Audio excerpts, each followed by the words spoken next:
hundumaatiif labsuudhaaf maqaa kee yaada waaqayyo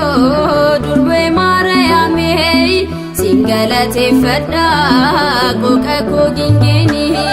dhufeera mana kee dhaabbeera fuula kee dhaloota hundumaatiif labsuudhaaf maqaa kee yaada waaqayyo durbee Maariyaamee siin galateeffadha qooqa koo gingeeni.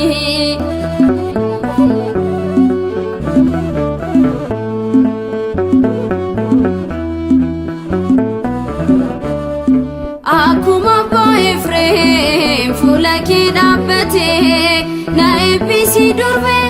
jedhee si kadhatee suuqni ilma kootii sirraa bulu jettee mudhii isaa hidhatee si galateeffatee dhufeera mana kee dhaabbeera fuula kee dhaloota hundumaatiif labsuudhaaf maqaa kee yaada waaqayyo durbee Maariyaamee siin galateeffadha qooqa koo gingeeni.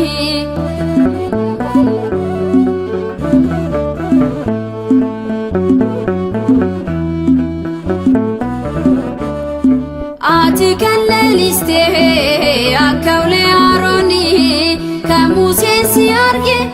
osoon gubateeyni mannaa Eeliyaasidha ogummaa si loondis masinqoo Daawiti siin faarfadhaanis dhufeera mana kee dhaabbeera fuula kee dhaloota hundumaatiif labsuudhaaf maqaa kee yaada waaqayyo durbee Maariyaamee siin galateeffadha qooqa koo gingeeni.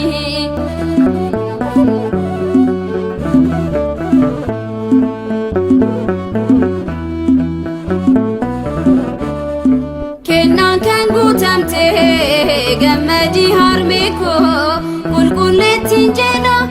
anis dabaree koo akka abbaa Hiriyaaqoos galataan si faarsee anis sin faarfadha giiftii gooftaa deessee dhufeera mana kee dhaabbeera fuula kee dhaloota hundumaatiif labsuudhaaf maqaa kee yaada waaqayyo durbee Maariyaamee siin galateeffadha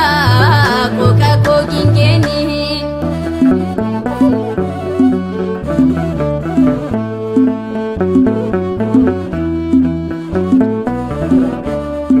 Herroon koo guutamee maqaa kee waammadheen qaana'ee hin beeku Maariyaam si kadhadhee arjummaan waaqayyoo si wajjin jira bishaan daadhiittillee jijjiiree argineerra dhufeera mana kee dhaabbeera fuula kee dhaloota hundumaatiif labsuudhaaf maqaa kee yaada waaqayyo durbee Maariyaamee siin galateeffadha